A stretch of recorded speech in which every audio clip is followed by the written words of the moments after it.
My name is Anneke Joubert. As I was doing research on the oral traditions of the Hananwa and the Lobedu people in South Africa, I came across the name Carl Hoffman.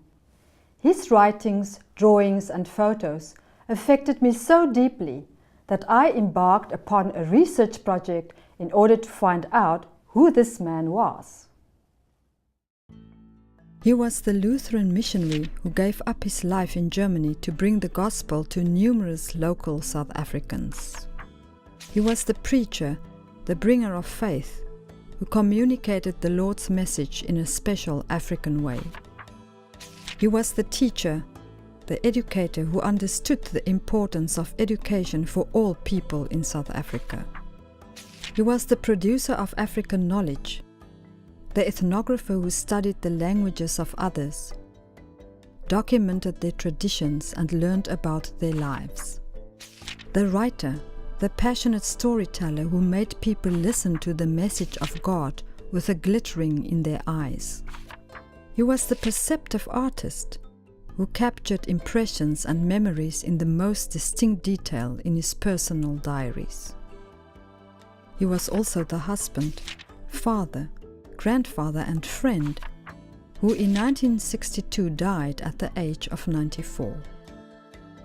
But do we really know the story of the clergyman in his robe, the man on his beloved horse, dressed in gaiter and hard hat, the man that created an unequaled archive of African knowledge, amidst the convergences and divergences of being immersed in two careers, first and foremost as missionary, but also as inquisitive ethnographer. As I'm based at the Seminar for African Studies at the Humboldt University in Berlin, Germany, I have collaborated with scholars further afield to assist me in my investigation. These scholars are Professor Lise Kriel, Professor Inge Kosch, Professor Gerry Grobler, Ms. Claudia Ringelmann and Mr. Sam Moifatswane. I want to discover for myself the man behind the many stories, the father behind the numerous Lutheran congregations and evangelists in South Africa.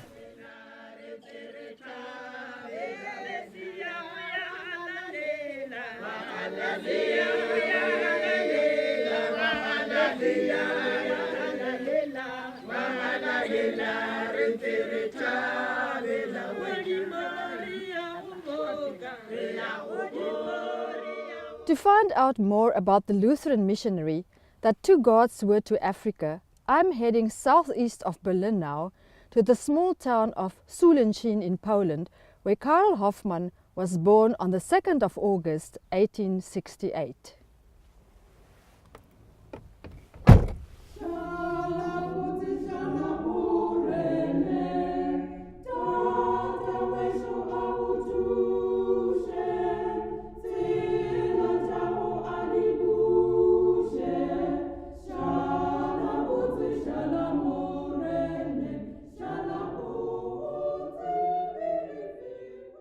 Karl Adolphe Gustav Hoffmann was born in a Germany very different from today, a country still undivided by war, in the town of Zelenzig in the province of Brandenburg, Prussia.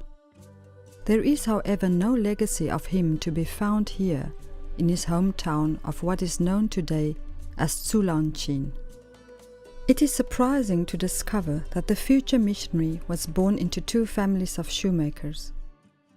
Karl was the fourth son of the master shoemaker Karl Adolph Robert Hoffmann from Naumburg on the river Buber in Silesia, and Emily Bear, daughter of the shoemaker Ferdinand Bear of Zulanchin. There are no real clues here in the quaint town of Karl Hoffmann's formative years. We only know that he finished 8 years of Burgerschule here in Zulanchin. The significance of these early years become even more important as we learn that Karl's childhood dreams were filled with an urge to travel across oceans and to explore other countries. And we know that his favorite subjects in school were history, geography, and ethnology. Karl was a child of this small town, and as a young boy walking in these woods, looking out over this landscape and experiencing very severe winters, he must have contemplated the voyages and adventures that he might undertake one day in his own life. But adventure was put on hold as he received 4 years of training in Zulanchin as a letterpress setter immediately after school. He took up his first job at the bookbindery Müller in October 1886 in the town of Eberswalde. Education started to play a very important role in Hoffmann's life, and a new side to his character took shape. His deeply religious faith and his overwhelming calling by God to go to Africa. He left Zulanchin on October 2nd, 1886 as a young man, 18 years of age, to look for a future elsewhere. He entered the Lutheran mission house in Berlin on October 7th, 1889, and 1 year later he joined the Berlin Mission Society in order to become a missionary. Training at the seminary took the mission candidates 5 years and was quite comprehensive in terms of the scope of the syllabus and the depth and intensity of their studies. I'm standing here in front of the beautiful Jakobikirche in Kreuzberg, Berlin. It was here where Hoffmann was ordained on 22nd May 1894. Hoffmann left Berlin for South Africa to start his mission work only 4 days after his ordination.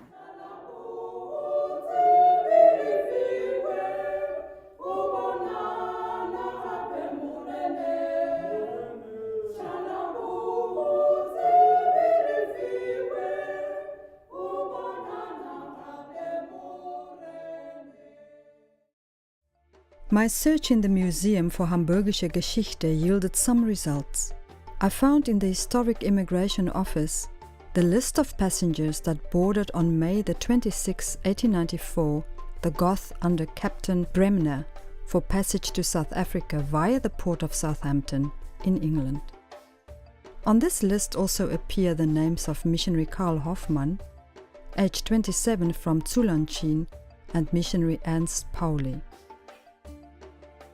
Hoffmann writes enthusiastically about his departure to Africa in his autobiography. Wie oft hatte ich die Zeit herbeigesehnt, da ich endlich auch hinausziehen könnte zu den Heiden. Nun war sie gekommen. Hoffmann met his future wife Dorothea, the daughter of a pastor, before his departure to South Africa at a mission festival.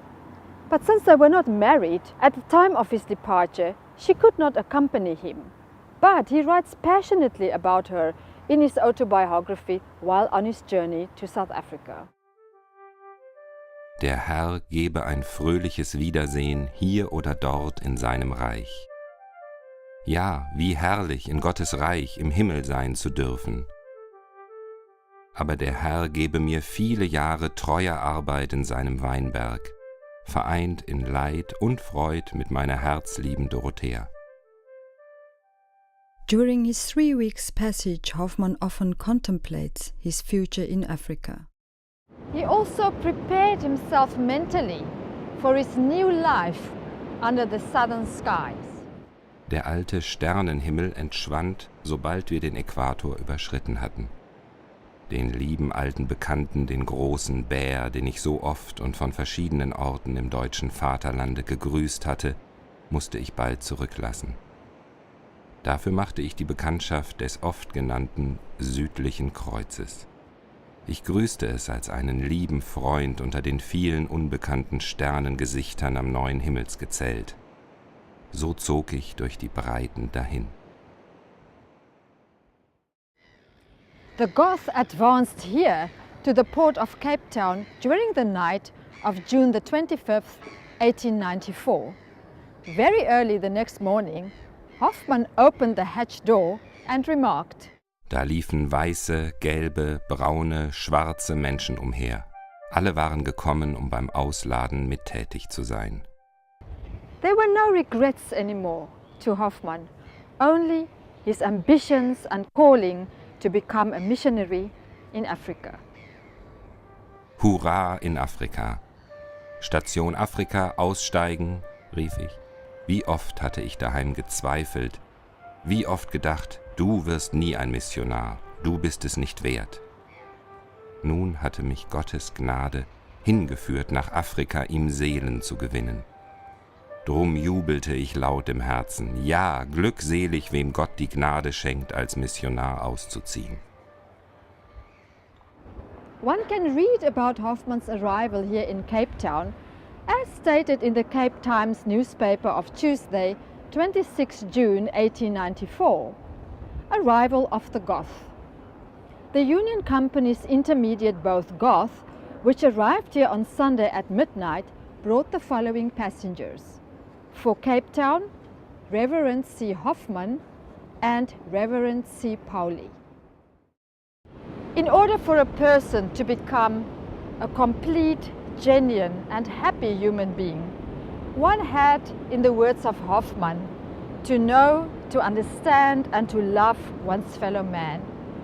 One also had to be consciously aware of God in one's life. And these values would stay with him for life.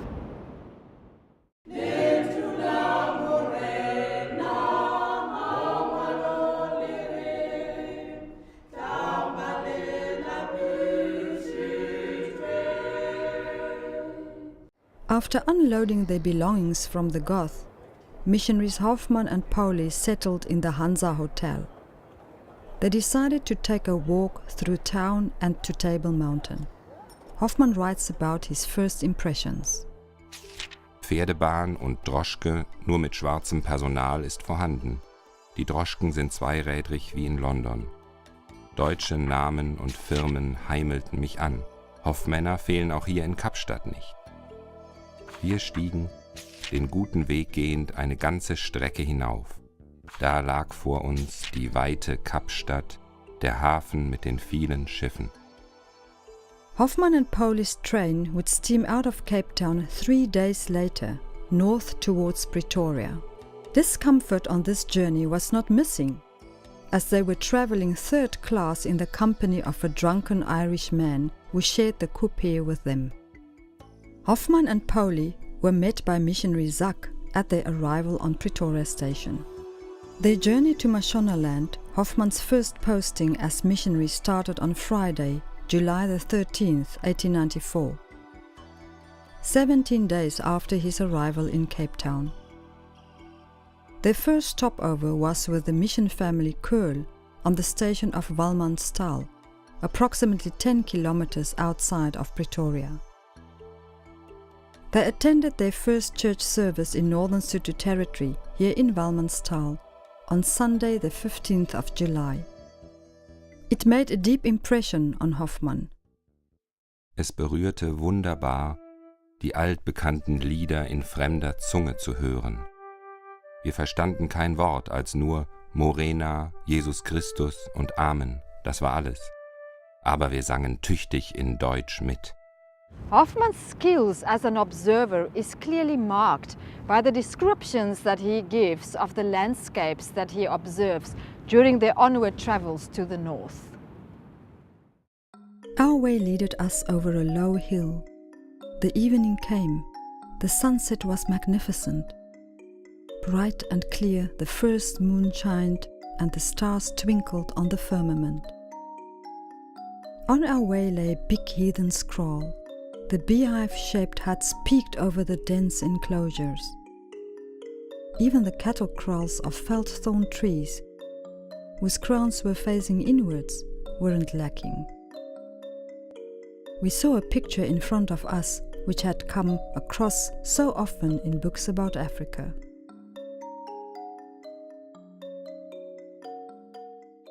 After a whole day's drive by ox wagon, they arrived here at the mission station Neuhalle in the vicinity of Mudimuli.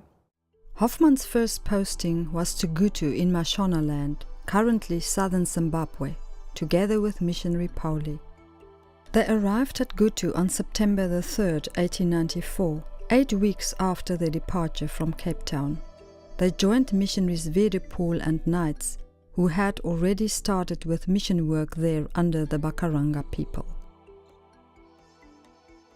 Hoffmann made meticulous entries and drawings in his diary about his first weeks on Gutu, as he was struggling with the help of the local people to renovate some rooms for him to live in. Unser Steinhaus ist auf Felsen gebaut. Das Setzen der Verandapfähle macht deshalb viel Schwierigkeit. Und doch ist eine Veranda hier unerlässlich wegen der Hitze, sowohl auch wegen des furchtbaren Regens, der das Fieber bringt.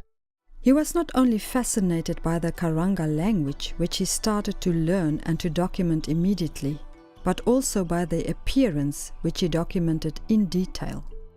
Viele Weiber tätowieren sich, aber nicht nur Weiber, richtig auch die Männer. An Stirn, Wangen und Brust sieht man die eingeritzten Schnitte. Die Haartracht ist mir interessant. Oft rasieren sich die Leute den ganzen Kopf und lassen nur oben einige Büsche stehen, die wie Pilze aussehen. Andere Manier ist, eine kleine Haarkrone übrig zu lassen. But Hoffmann would travel back here to Mudimuli 2 years later from Mashonaland to marry his beloved Dorothea Kriele on May the 1st, 1896. Hoffmann comments as follows. Nachmittags fuhren wir nach Waterberg, verlebten noch einmal genauso viel Brauttage wie im Mai 1894, um uns dann Freitag, den 1. Mai, in der Kirche vor Gottes Angesicht Treue zu geloben. Seid fröhlich in Hoffnung, geduldig in Trübsal, haltet an am Gebet, gab uns Bruder Jensen in herzbeweglicher Ansprache mit auf den Weg. Hatte nicht gedacht, dass ich so innerlich ergriffen werden könnte bei dieser Feier. Nun eins vor Gott dem Herrn. Wie glücklich wir sind, brauche ich nicht erst niederzuschreiben, es steht tief in unseren Herzen.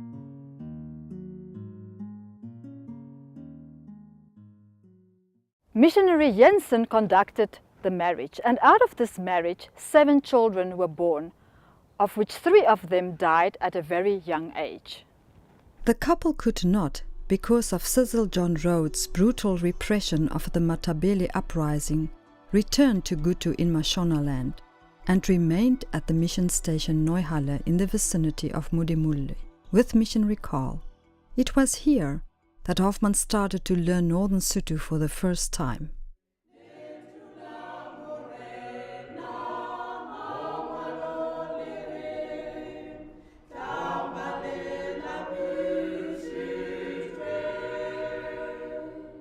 So many of the Hoffmann material is in ELAB, in the ELAB archive in Berlin, and you are the director of this archive. Can you explain to me what does ELAB mean, the abbreviation ELAB? It means the Evangelical Provincial Archive of Berlin and Brandenburg.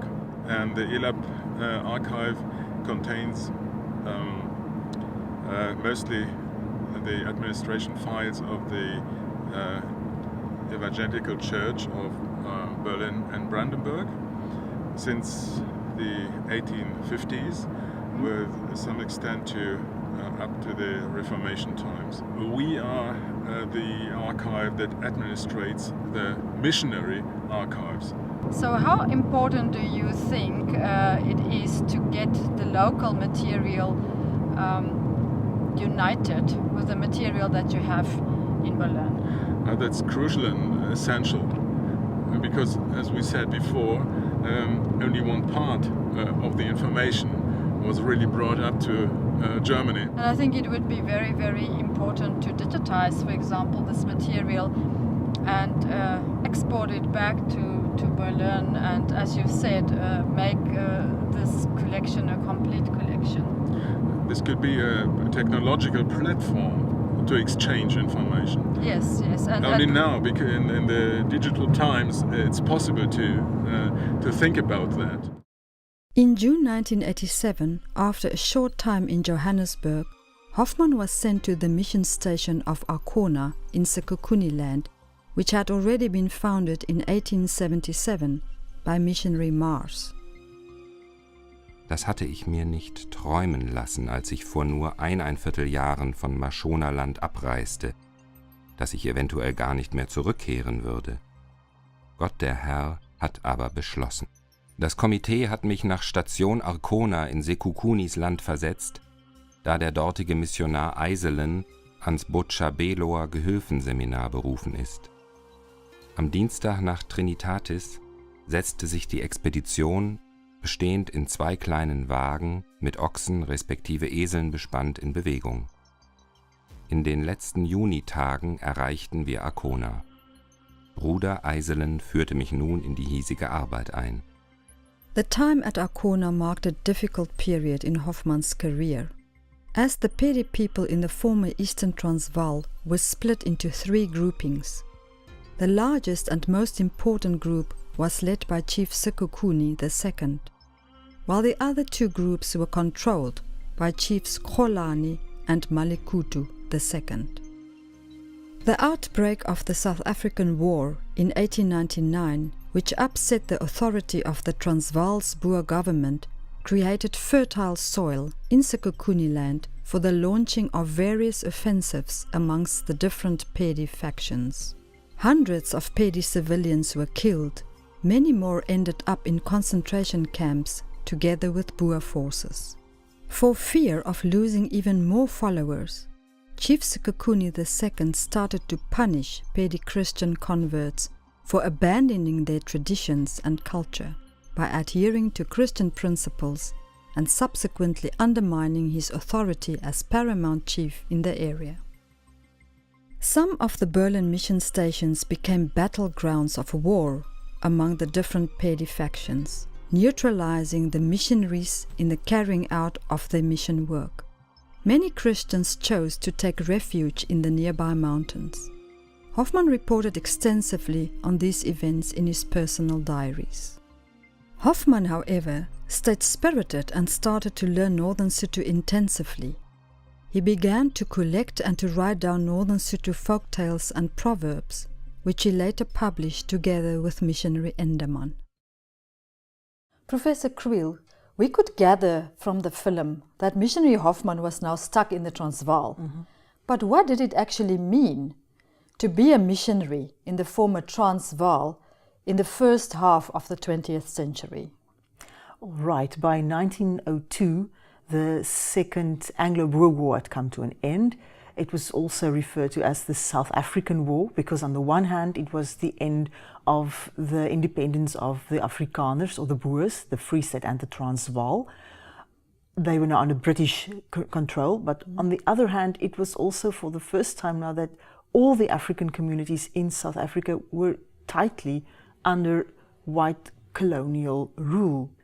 Missionaries were in a precarious position between the colonial state, the settler farmers, the mining houses, other industrial interests, and the African communities. And this colonial setup persisted until almost the end of Hoffmann's active career as a missionary. The missionaries were interested in converting Africans, and therefore they educated them. The colonial state was primarily interested in Africans' land and their resources. The missionaries were complicit in the Africans losing their resources. And power. Yeah, they observed as the colonial state exerted its power. But the education which the Africans obtained through the interaction with the missionaries empowered them to challenge and to subvert and to object to this process of being placed under colonial rule. So actually the education that they received from the missionaries has put them in a better position. Most certainly, yes. It may not necessarily have been the intention of the missionaries that Africans would use it the ways they did. Yes. But it worked very well for Africans. We see that in the careers of the missionaries whom Hoffmann recorded.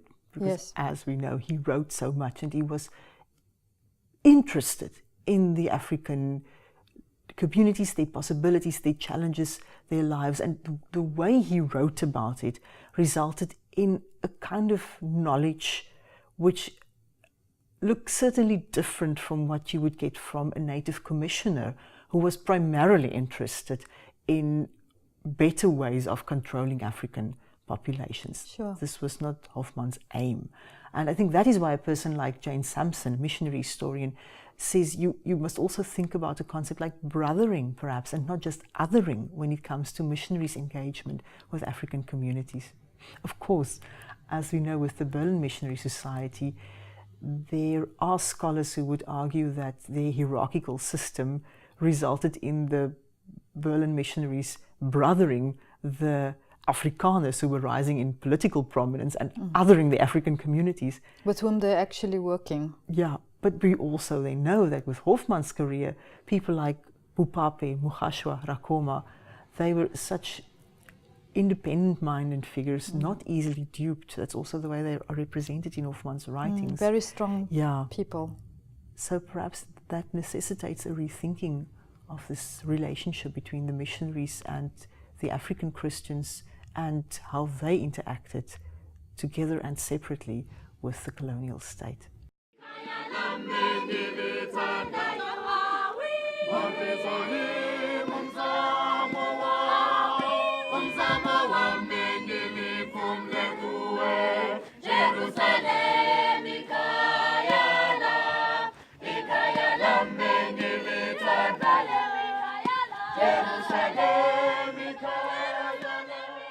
I was keen to speak to somebody from the local community who could reflect on the former times at the mission station of Arkona.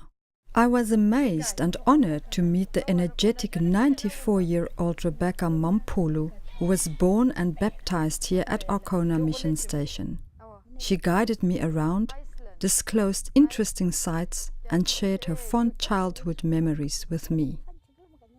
Bjale ke be ke nyaka go tseba gore lena le belegetswe mo Mo, neng 1920, ka tšatši lefe ka di 24 tša May. 1920 Eh, bjale le kolobetšwe kae gona mo, le kolobeditšwe ke mang ke mnere Schwelnus. Schwelnus, missionary Schwelnus o le Mnere kolobeditšwe mo kerekeng e yana e, ka di 19 tša June. tša June Eh, 1920 mm. le be le na le kgwedi e tee ga ba le Only 1 kolobeditše month. Mm. bjale le be le apere diaparo tše tšhweu A kere ke be ke le lesea ba nkukile ke leseanyana batswadi ba ka. mare ba ba le apeditše Tše di rokanyana e tšhweu. tšhweu Ka moka all white ka moka. all white Mm. bjale re ya kae gona bjale le A re kere šupetša ka kwa ke re ke lolaetša leswika šele. Le le bagodi. speaker le legolo Eh, e be le kereke ya kgale a e be le kereke ya kgale ya mathomo. ele e thomilego ke bokoko Eh, jwale ba bane maswika a mathoa, these two big ee a magolo a, gore be bagile so ba kgotlantse ka dikota go letša dikota gomme ba tšea mašaka a mavelthoro ba bea ka mogodimo ko ditekanya legoboe. bjale ke be ke nyaka go tseba gore ntlo e o sa e gopolana le sa e gopola ntlo? Ke e gopola ka ge ke hlalefa ke e hweditše e le mo. le be le fela le tla mo le le bana Re re bapala mo kgegešitše makgwa ke a sepetša ke re go tsetse baruti ba makgwa ba ile go sepela wa tsene baruti ba Basotho. Ge ke bala standard 5 ke be ke tsena ka mo kamoreng e. ka mo e be le sekolo Eh, kore ba nna go e be ke re dikolo di shota ba le sekolo ka mo kamoreng ene a mo ka mokgoneng. teacher ya lena e be e le mang Teacher Matseba, Matseba Thomas Matseba. E be le teacher ya lena. from Ramukgopa a beso mo. Le yena o be a le modumedi. Ora tier mateba be le modumedi. Le ba le ruta gape le Seesimane go ba Sesotho fela. A ba ba tsa English mara. English e rutwa ga shije go re go le nyana. Teacher Thomas Ramukgopa. O ba ruta English yena. You mustn't talk Sesotho, you must talk English. Ada go go kai ka pa kai. Go eno ke o tla mo bolela. Seesimane se. Seesimane re rite iwangwa. Mo le sa khone ba re ka se ba rite re mo. Ale betha mo matsogo. You must talk English. Since Rebecca's grandfather, Paulus Mogolowela Ramphulu, was the first local person who moved to live permanently on the mission station of Akona after his conversion to Christianity, she is very proud to show me her roots, her childhood home.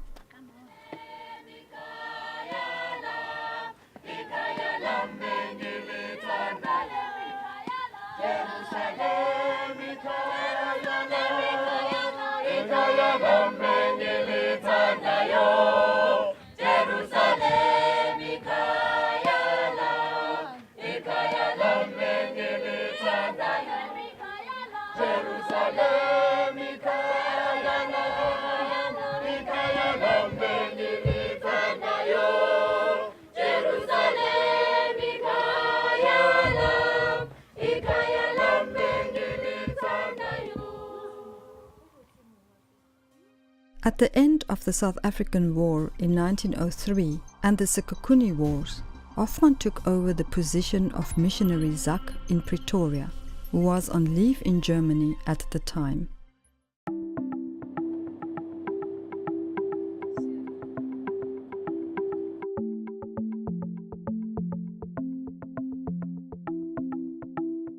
The building of the first mission station at Mpumi, which is situated in the Woodbush Mountains in the territory of Chiefs Mamabolo and Ikhale, was started in December 1878 by Mission Superintendent Karl Hoffman.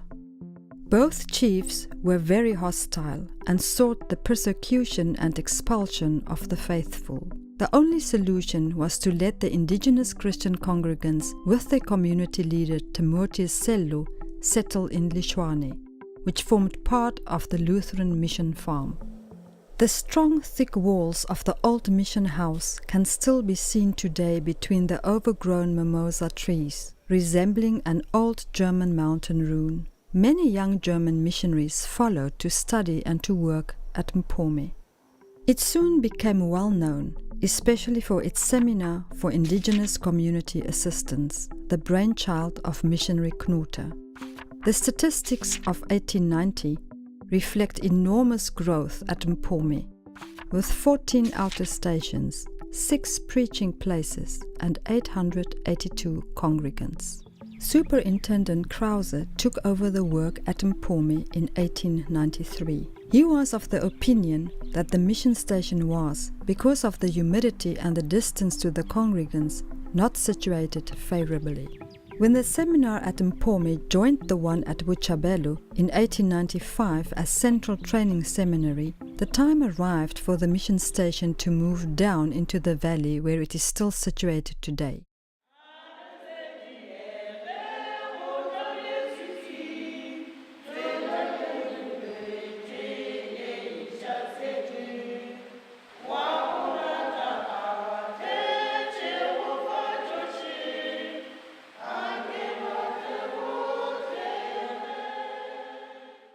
Carl Hoffmann took over the mission station of Mpumi Kratzenstein in September 1904.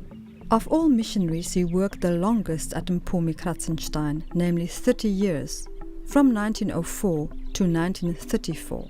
He administered a large area stretching from Pietersburg, currently Polokwane, to the Kruger National Park and the Olifants River. It was here where he spent his most fruitful years as missionary and ethnographer. Wow. Anneke, that's wonderful to be here again. Huh? Is it the first time that you visited the... For me, it's the first time, yes. But you have been here before, isn't it? Been here many times. When my parents still were alive, we often came here. Yeah. Because to my mother, she was born here, Yes. and she was married here, and she was baptized here. Oh, that's It was something wonderful. special for her. She was born in 1911? Yeah, that's Isn't it? right. Yeah. Exactly 100 years ago. Let's have a look. Yeah, and probably she was baptized at the Oh, font here. this is the baptism font. Yeah, Unbelievable. at the same font she was baptized. Oh, they have a great inscription Yeah. in here. Can you still read German? Yes, it's Read, a little read. bit faint. Wer das Reich Gottes nicht empfängt, als ein Kindlein, der wird nicht hineinkommen. Markus 10, Vers 15. The new incoming missionaries were attracted to come to Mpumi, especially to gain experience by accompanying Hoffmann and his travel marshal, Stephanus Matibaku, on horseback and donkey, on their mission travels to outer stations. Hoffmann was commissioned in 1914 to write a Sotho grammar called Grundriss zu einer Sotho-Grammatik. On the basis of this grammar handbook, he started a 12-month language course at Mpumi, in which he introduced new incoming missionaries to the language of the northern Sotho people. Because of Hoffmann's strong engagement, Mpumi Kratzenstein became an educational centrum not only for German missionaries who had to learn the local languages, but also for indigenous assistants of the church and community leaders. But Hoffmann had to comply with government regulations in the administration of native schools and the appointment of native teachers. To what extent would you say missionary Hoffmann was an agent or a functionary of the South African government in terms of upholding the laws of the time? There was no other way a missionary could have functioned in the South African system at the time. It was a given in the community at the time that white people had a say over Africans. It was expected of the missionary to take charge of the Africans in his congregation and on his mission station, and there was no question he had to obey the laws of the state. And some of these had direct implications for the mission station setup. In what ways? From the late 19th century, for example, came the squatter law, which implied that a limited number of Africans could live on a white-owned farm. And that made it quite complicated for Hoffmann to find accommodation for all the African teachers who were working in the areas surrounding his mission station and also on his mission station. In the 20th century, the Land Acts of 1913 and 1936 worked towards restricting Africans to demarcated areas of land, so-called tribal land.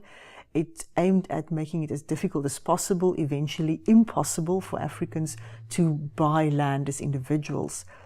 Hoffmann observed his congregations being moved from their place of residence, and he spoke on their behalf in the early 20th century. He also witnessed quarrels between people living on the mission station and clansmen from neighboring communities who were on the communal land about the use of a shared resource like water. And he also observed the ingenuity with which some of the African pastors managed to find the loopholes in the legislation and obtain land. As far as I know, that some of these families obtained the land in the time of Hoffmann, and this land is still part of their family. Exactly, yes, like the Bupape family, for example. Yes. Yeah. Hoffmann was one of the few Berlin missionaries who broke the hierarchical mold of the Berlin Missionary Society by advocating the ordination of local African clergymen to become fully fledged pastors in the Lutheran Church.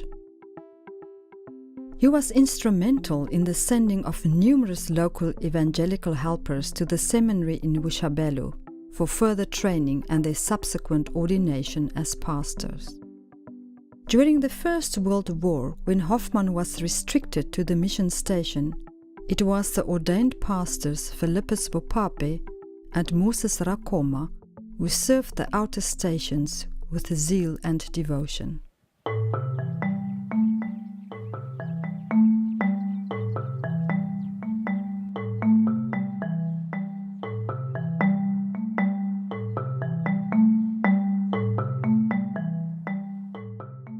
ka mo ke ile go bontsha ka ditaba tse di botse tse ke o tshwaretseng tsona mo ke di registera tsa dikolobetso Ke a kwešiša. ke dikolobetso fela go tloa ka tša kgale go ya go tše mpšha ka research e o e dirang buku e kgolo e tlo o thušang ke O re e lekele ya kgale-kgale. ye ke yona ya kgale motho a thomile mošomo mo lefelong le La Mpome. la Mpome ke moruti Konote O thomile neng? o thomile ka 1878 E ke tšatši le la mathomo a be a kolobetša motho. ke la mathomo a ne a kolobetsa o kolobeditse motho wa mathomo hana mo Herbst o šomile mo ka 1895 Ke a kwešiša. ke Empa yena mo Herbst le le yena yena o šomile o šomile maphephe ka mantši o šomile o dutse nako e telele a le mo ke a bona maphepa ka moka a dirile ke Herbst. ke yena fela ntse a šoma le baruti ba bangwe Ga se Hoffmann o. ke Hoffmann mo O thomile neng yena? Hoffmann o thomile mo ka 18 September 1904 Ke a bona o 18 September 1904 hona mo Mphomo gona mo Mphomo.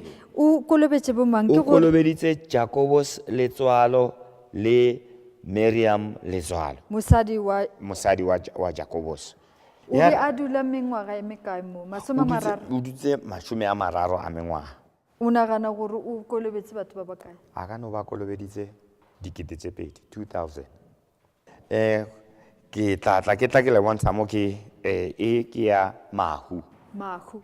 death register Death register. mo re tla lebella ke yola Wa mmona Hoffmann gape. Hoffmann šio sa bonahala ke yena a tswaletšeng Wa bona le bopape ba sa le Philipos, gona. ke yena Yo wa ba feletša. berekile batho ba ba šomile mošomo mogolo ba tlatšitše buka e ka moka Hoffmann started to collect and to document many of the oral traditions of the Pedi people in his 6 years at Arkona. He continued this documentation process among the Mamabolo people during his long stay at Mpumi Kratzenstein, known today as Masialama. In all the places he worked, he deliberately attempted to identify and to isolate the aged and experienced people, the true bearers of traditions, in order to interact with them in an intimate way. Hoffmann published most of his work during his time on Mpome Kratzenstein. He was impressed and overwhelmed by the knowledge of the older generation, their powerful stories, their narration techniques, which he describes as enviable and touching, as well as the interaction between narrator and audience. He questioned and cross-questioned his interlocutors and cautiously wrote everything down, word for word, in the local language. He writes avidly about the language abilities of Pastor Moses Rakoma, also known as the pastor of the Wolkenberger. To listen to him required effort and practice. He usually surprised and overwhelmed me with a flood of Sotho words, as they were bubbling, jostling and stumbling out of his mouth. He was a source of rich history concerning his tribe, the buffalo, although he himself had the warthog as totem animal. By interacting and urging the elderly and local interlocutors to share their knowledge with him, he created a decisive space for the co-production of cultural knowledge. And in this way he made it possible for an extremely rich archive to be effected. I was invited by the people of Masialama to share some of the stories documented by Hoffmann and the local interlocutors with them. To my surprise, I discovered that many of them still know the delightful tales, documented more than a century ago.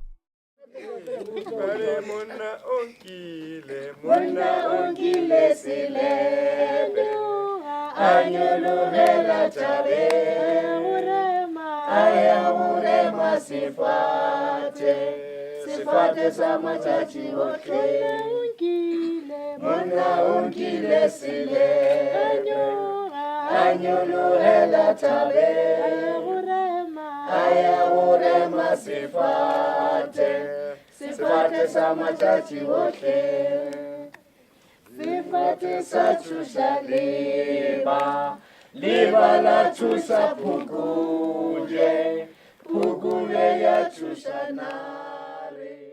Ya le tla re di baleng le tla kwa le nna. Kgoši le basadi ba gagwe. Ke ka lebaka lang ge letšatši le kgwedi le dinaledi di dula le godimong. Kgoši o be a na le basadi ba ba phethago meno ye mebedi. A be a patla go wa pele a re go yena a seke a botša motho. Go wa bobedi a be a thoka le go yena a re a se botše motho.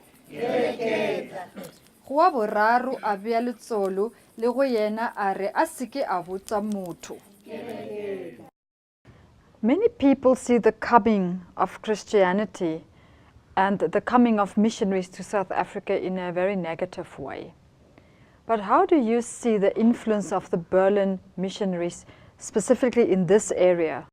I definitely view it in a positive way, more especially that it has been a hub of education, and it has also kept partnership with the mother body Berlin. There has been quite a very big improvement in skills in, development, especially in farming, and also that health-wise people have tend to be helped in mission stations quite a lot. Do you have future plans for this congregation? I would like to see this congregation growing into being the host or the museum of the area, whereby what the missionaries have left can be preserved and taught into other congregations and parishes. And do you have any message that I can take with me to Berlin on your behalf? Yes, I would like to see partnership between Berlin and Masialama being kept alive and burning.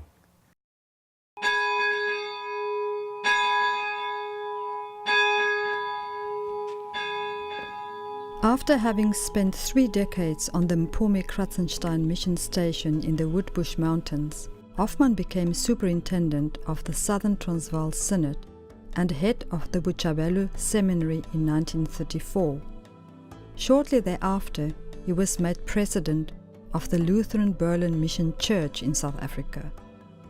Although these enormous responsibilities restricted him in his writing, he remained chairperson of the Literature Commission of the Berlin Mission until 1942. He was a respected authority for the standardization of Northern Sotho as language and believed that the best way to preserve the languages of the indigenous people was to create a corpus of indigenous literature. In a paper he gave to the Literature Commission in 1934, he made the following remark.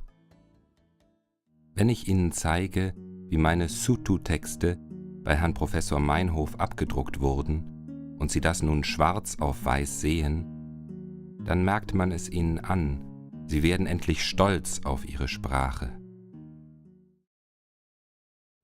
This is a wonderful picture of your grandfather and grandmother. Grandfather and grandmother, Großvater and Großmutter. And the office. this little rondable? That's his office. That's where all the publications that he brought out were written. Oh, really? Most of them. Can you still remember some interesting personal stories about your grandfather?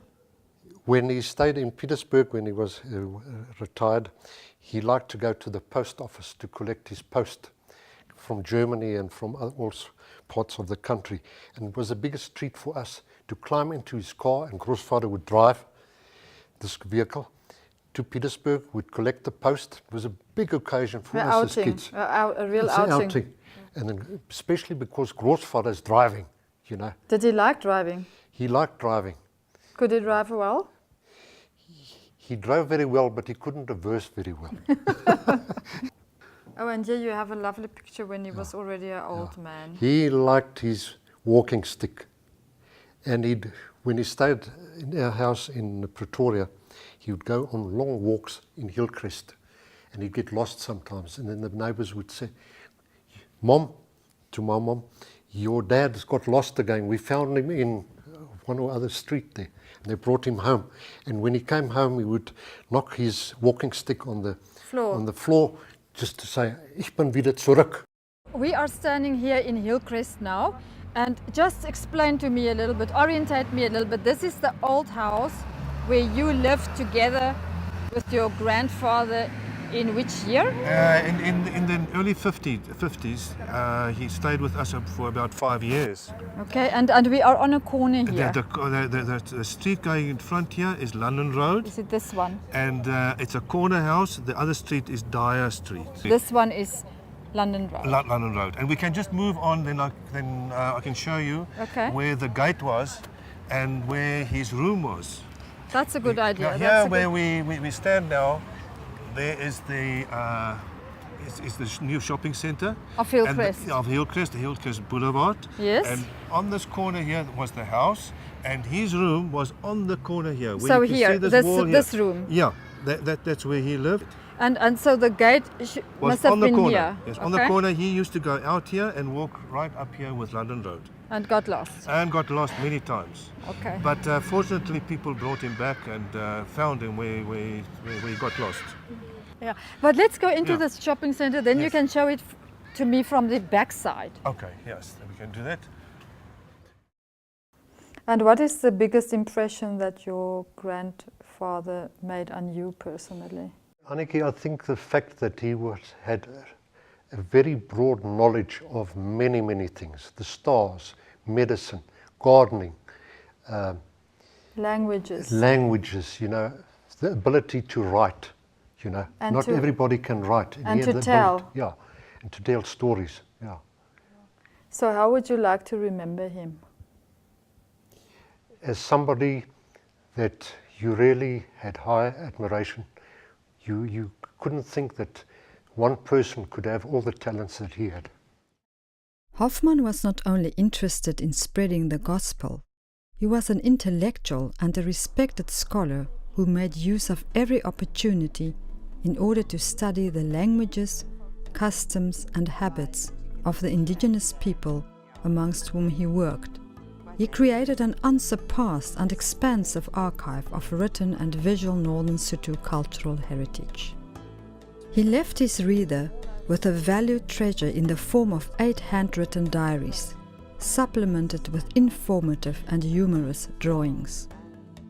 He was a master storyteller who knew his material by heart and who was engaged in it and loved it. His fictional writings are not only full of humor and variation, but also charming and to the point. His collection of Northern Sotho fables and folktales appeared in 3 German volumes. Was der afrikanische Großvater seinen Enkeln erzählt, aus Afrikas verträumten Bergen, and Afrikanisches Es war einmal.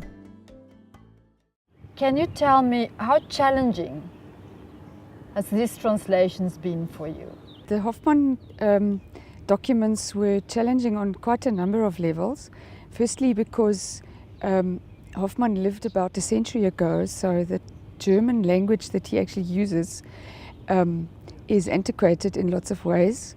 He talked about the vegetation that he described in the Sotho text. He used words that only a South African would understand. He was aware that the people who would read these documents were, I would say, almost exclusively Germans. He would describe a warrior of the Mamabolo tribe, for instance, almost in the vocabulary of a German medieval soldier. So he actually adapted the Northern Sotho text to fit his German audience better. Yeah. How interesting were these texts for you as a translator to work with? Well, being a South African myself, and having grown up on a mission station myself as well, I found them fascinating. There's just no question about them. I found them very interesting, very informative, very well written. I was surprised at the command that Hoffmann has of the German language. What value do you think this corpus of material has? It makes the North Sotho text available to almost the rest of the world, where up until now it was only available to German speakers, and even then, like I said, there are certain words that are not in existence anymore that even German people here and there will struggle to fully understand because it is just antiquated. He published many of his writings in Northern Sotho, mostly for the use in the mission field. He wrote various instruction books for baptism, confirmation and catechism, namely Tutu ya Konformasie, Tutu ya Kolobetjie and Vasukuluri. He also published volumes of Sotho sermons and daily readings. Hoffmann believed that the printed word can become a source for the enhancement of knowledge and understanding amongst the indigenous people. With that in mind, he launched the monthly newspaper, Mogwera, Friend, in which he regularly wrote a column named Rikwili Wari, we heard them saying. As important were his regular contributions to the Northern Sotho church calendar, Chupamabaka Akareki, which he published for many years. But he did not only write for the indigenous people, he also had a German audience to whom he wrote back home. Since 1905 until 1962, he often published in the Allgemeine Missionszeitschrift, Mission und Pfarramt, Die Eiche and in Die Brücke. Missionary Hoffmann did not preside over his congregations and mission assistants, but worked amongst them in a brotherhood of mutual understanding. His conversation with the African interlocutors was long and prolonged, as they played a huge role in his writings. He wrote a biography on Jonas Morashwa called Der Meester von Kratzenstein in 1920. Hoffmann published 2 biographies on the life of Moses Rakoma, namely Am Höfe der Büffel in 1909 and Der Wolkenberg Pastor in 1920. He also wrote a biography for Philippus Wopape, the reverend and friend from Lishwane, whom the people said they were like David and Jonathan. o mogala yo Philippus Wopape be le motho o buang o be rata thuto go ba be no ba motho a Sesotho fela a o ba rata thuto go be rata thuto ke sa go bola ga re go nare o ke tanga go isa America wango ke mo ka ngwaya so ka America America. Mogala Wopape le Hoffmann. Se go sa bona gore shumishano ya bona e be le jwang e lena le bele le beletse. Awa na go bona gare wa ba kwana ga botse. Mre. Le re be le ba shimana re sa se be di phapana tsa bona ka thuko. Mre. Kereke Lutheran. Tikulong ya Mamabolo. Ke taba efe e botlhokwa e tlisitsweng ke yona kereke ya Lutheran mo tikulong ya Mamabolo? Ke thuto le sedumedi. Mogala yo Philippus Wopape re kwile gore ke motho wa matla, motho wa matlhagatlhaga, motho wa mafolofolo, motho wa tsebo. Jale se re nyaka go se tseba gore na le nna bjale ka ditlogolo tša gae ge motho a tla a etla a bolela ka ene kgopolong tša lena ka nnete go tšwelela seswantšho sa motho o molwang.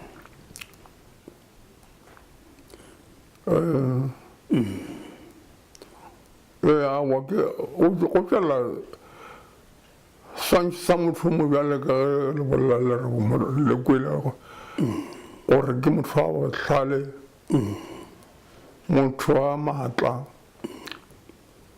wa tlhotlheletšo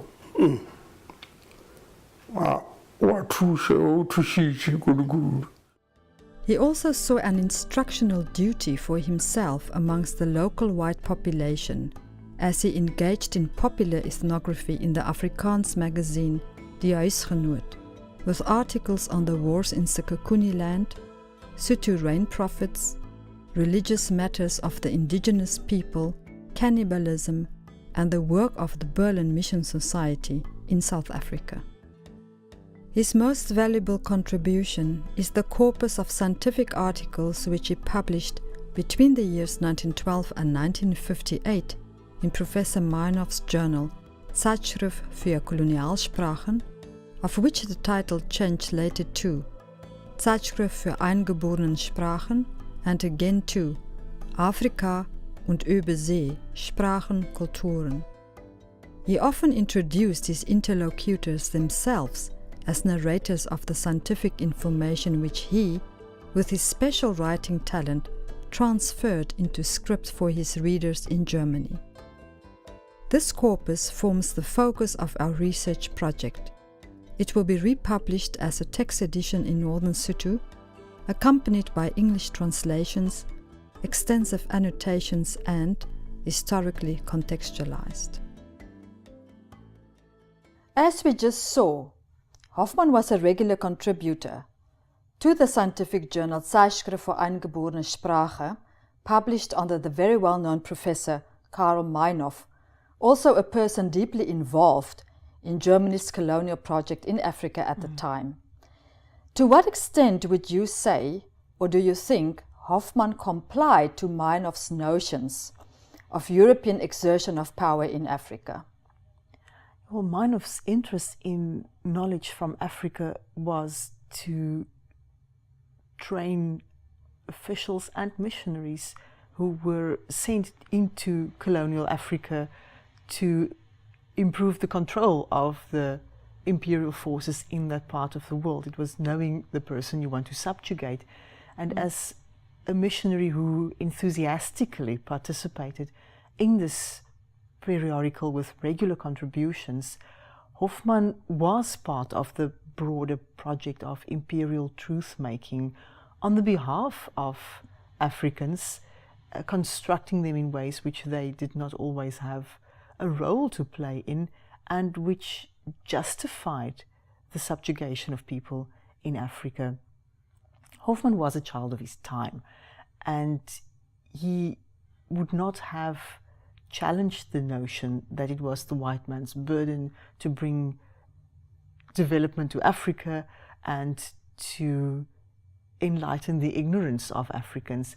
But it is not quite clear to me to what extent he was complicit in Meinhoff's project. One gets the impression that he was quite flattered that his publications could be included in a publication which had such obvious repute as an academic endeavor at that time. Yes.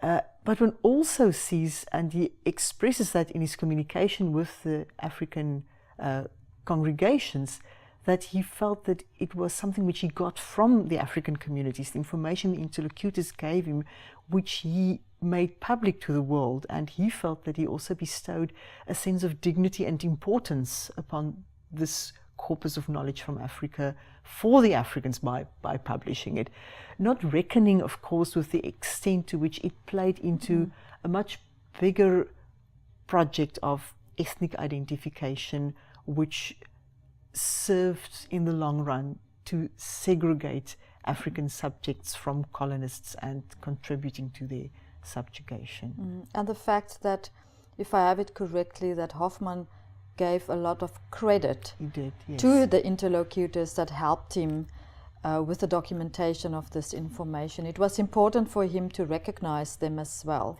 Yes, in various ways, in Meinhoff's Zeitschrift itself and also in other articles which he wrote about his interlocutors. He wanted to make it clear who the people were who gave him the information, where they came from and what their circumstances were. Hoffmann published most of his work during his time at Mpumi Kratzenstein. This period could, in hindsight, be regarded as Hoffmann's classical period. He deserves the credit for the first materially produced corpus of Northern Sotho oral literature in its original form, thereby preserving a valuable canon for future generations. Morena Moifatswane, a ke re mo dinyakišišong tše tša rena lena le kgatile tema ya bohlokwa ka kudu. Bjalo nna ke nyaka go tseba gore dikgopolo tša lena mabapi le dingwalo tše tša Hoffman le bathuši ba gagwe ke dife? Nna kgopolo ya ka ke gore dingwalo tša Hoffman di dira gore Sesotho se sa gabo rena sa Leboa se se ke sa timelela ka he le goreng re kgona go humana dilo tše di bohlokwa ka mogare tša kgale ka mokgodileng ka gona tšeo di akaretšang ditumelo tša badimo, dikoma, dikalafi, go godiša bana. Le nagana gore bohlokwa bja tsošološo le pabalelo mo dinyakišišong tše tša rena tša Hoffman e be e le bofe? Bohlokwa bo nna ke bo bonang ke gore re le batho ba Leboa le ditšhaba tše dingwe re ka kgona go golega ka dikgatišo tše kudu ke lebeletše le bana ba university le bana ba dikolo he ba setse ba rata go latela thuto tše jalo goba ba timelela ke mohlala wa setšo ba ka ya ba lebelela buka ka he ebile e fetoletšwe ka jeko ka polelo ya Seesimane le yona Sesotho sa Leboa e sa tlhwela e ba ka Sejeremane fela ka gore Hoffman e be le Mojeremane bjalo o be a engwadile ka Sejeremane bjale rena re ile ra e fetolela mo malemeng ao gore Basotho ba Afrika Borwa batho ba Afrika Borwa ka moka ba šweu le batho baso. Bjale mogola wo mogolo wa filimi ga re tsentšha mo pukung o nagana gore ke ofe? Filimi mogola wa ona o mogolo kudu o ka se ke wa thuša baithuti fela re na le batho ba ba hodileng ba ile gore ba ile ba tlhaelelwa go ya dikolong ba ba sa tsebeng go bala bjale he ba bona filimi e namile e ba fa tsela ka moka kanehelo ka moka filimi e tlo ba anela gore na Hoffman o be a sepela mokae a dira dilo tše le bathuši ba mokae le he ba bona mafeloa ba tlo nama ba thaba ba kgona go kgopela ba ba tsebang go bala gore ba balele buka gore ba tle ba e tlhaloganye. Hoffman retired in 1943 and moved to Petersburg, where he settled on the small holding Alpinor of his eldest son. His beloved wife Dorothea died on the 25th of May 1951. Unfortunately, his eyesight worsened shortly after his retirement and he could not work on his literary work anymore. He was at the time of his death on 15 August 1962 completely blind. The last greeting from the mission house in Berlin to him was a handwritten letter in August 1962 from the director of the Berlin mission, D. Brennecke, for his 94th birthday. Superintendent Johannes Meyer visited him days before his death and served him the Holy Communion, which he received in full consciousness and contentment. He was laid to rest in Polokwane by Superintendent Parkendorf. His funeral was attended by many prayer women and almost all the African fellow pastors from the Northern Synod. Karl Adolphe Gustav Hoffman died as a naturalized citizen of the Republic of South Africa. Karl Hoffman can be regarded as one of the most skilled missionaries of the Berlin Mission Society. He was a respected authority for the standardization of Northern Sotho as language and the documentation of oral literature, history, customs and religion of the indigenous people. Professor Kosh, you've been looking at the Hoffman material from a linguistic point of view, and I would like to talk a little bit with you about that. To what extent can you see Hoffman as a frontier broker in terms of the development of Northern Sotho orthography or Northern Sotho as a standard written language? Yes, I was particularly interested in the development of the orthography. Although Hoffmann did not devise the orthography initially. That had been done by previous missionaries. He was very instrumental in stabilizing and standardizing the orthography. And the period we are looking at is about half a century. So that gives us a good window period in which we can see changes in the orthography. And what would you regard, in your opinion, as the legacy that Hoffmann left behind? Yes, sadly, not much attention has been given to him, but I think he made a very big contribution, but it has been overlooked so far because, well, I assume mostly because his texts were in Northern Sotho and in German, so the access was limited. And yet there's such a rich heritage of the Northern Sotho-speaking people, their culture, their language. So I think we've really hit on a fountain of knowledge there that we must definitely exploit. From the texts that they documented, we see clearly that Hoffmann added additional information. So to what extent did he try to help his reader in understanding the text that he documented together with his interlocutors or co-workers? I think he tried very hard to, to bring his audience into context with the world in which he was operating. And you can see it from the translations, for instance, where he adds things that are not in the Northern Sotho text. And you can clearly gather from that he was trying to put his readers into the milieu of his operating theatre, you could say. Of the Mamabolo people. Where he was operating at that stage. He presumed that his German audience would not, or his German reader would not really understand this world. And it is also interesting that in some places he left things that I think he could have explained better, and that is where we sort of supplement with our annotations. Yeah, we add, because in certain places you find as if the reader could be left in the dark when he just translates without adding something additional. The departure point is still the original text that was originally documented. So the idea is always to work back to the original material. Yes, certainly. I think we would rather adapt the translation or sort of add to the translation, but the Northern Sotho text must be the base from which we operate. At the end, we will actually have, as we can call it, an old text and a new text. But these two texts should stand side by side. Yes. With our edition not killing the first one. No, they exist alongside each other, and they differ, but they are the same. Hoffmann's oeuvre bears testimony of his compassion for his fellow companions and his love to God, to whom he became a messenger in Africa. Hoffmann's childhood dreams indeed came true. He did travel across oceans, explored unknown continents, and submerged himself in the languages and cultures of others.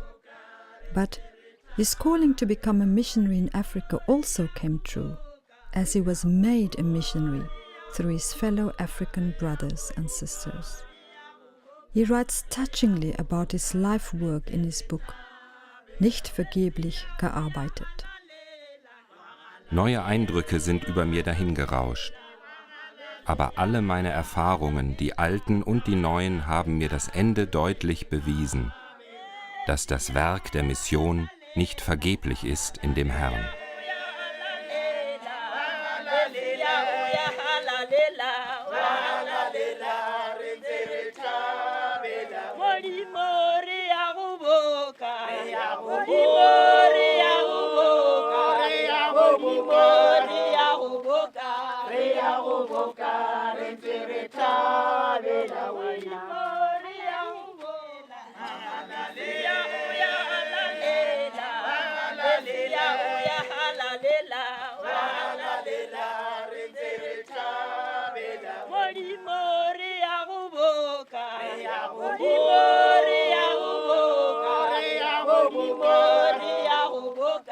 re ya go boka re ntse re thabela wena re ya go boka